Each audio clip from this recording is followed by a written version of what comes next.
The National Makers Program is a wonderful model of individual interviews of women across the country who were really trailblazers. Our focus on the Nevada Makers is much larger. It's 100 years of history, and it's also more encompassing of women in business, women in athletics, women in politics. We'd also like to get the backstory of some of the individuals who are in entertainment in Las Vegas. One of the things that's so important about doing a local makers program is to let people in this community to really understand what influence women have had in changing the quality of our lives. We're going to produce 3 half-hour programs focusing on the advancements of women from passage of suffrage in the state in 1914 up to about the 1960s. And then we're going to move from the 1960s to probably the 1980s or 90s, focusing on some of the pioneers. Those were the decades when there were women first, the first woman to sit on the Supreme Court, the first woman to be Attorney General in the state, etc. And the last one is going to really focus on some of our current leaders in business and politics. The Women's Research Institute of Nevada has been in existence for 15 years, so we have a good track record of our programs. Our mission is to improve the lives of all Nevadans through research and education.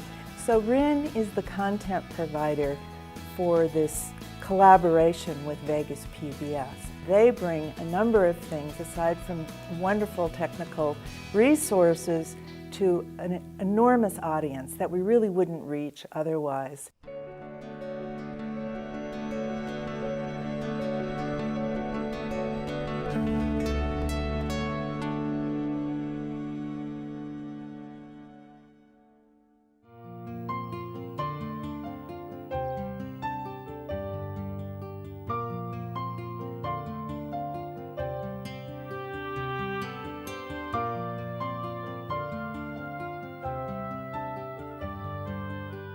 I grew up in a lower middle class family. I never met a lawyer.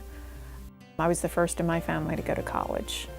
When I graduated from law school and took a job at Legal Aid, I was involved in some cases where I learned that the legislative process had a big impact on everything I was doing. It was still pretty much male-dominated up in Carson City, and the folks who had the power, the leaders, the high-powered lobbyists, they were all men. Being the first woman in the history of the state to become, as I did, the Speaker of the House, is to gain the support of your colleagues. I'd like to think that I changed people's lives, whether through the law or through my years in the legislature, creating good policy.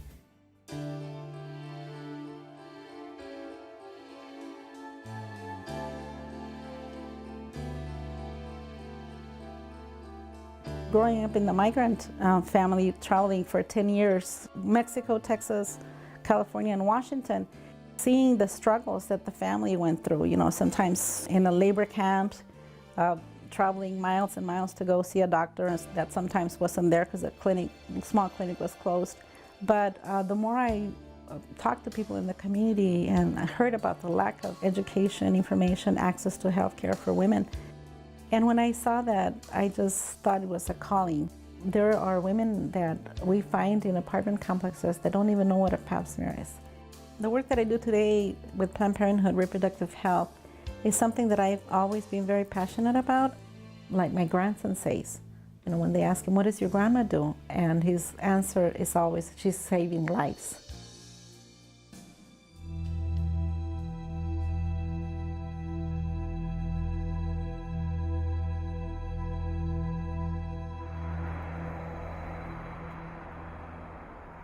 Las Vegas is, depending on who you're citing and what research you're looking at, anywhere between the top 3 and the top 7 destination cities for human trafficking. They are sort of trafficked through what we call neighborhood brothels. So they're brought into Summerlin and all the nice gated communities in this town. I'm one of the founders of Bamboo Bridges. Bamboo Bridges is a Pan-Asian organization that seeks to address violence against women, and we see it as a spectrum issue from dating violence to sexual assault to domestic violence to human trafficking. That there are barriers there, whether they're linguistic or cultural. If you need help, you go to other family members, you keep it in the community. And so reaching out to a stranger is just sort of culturally not practiced.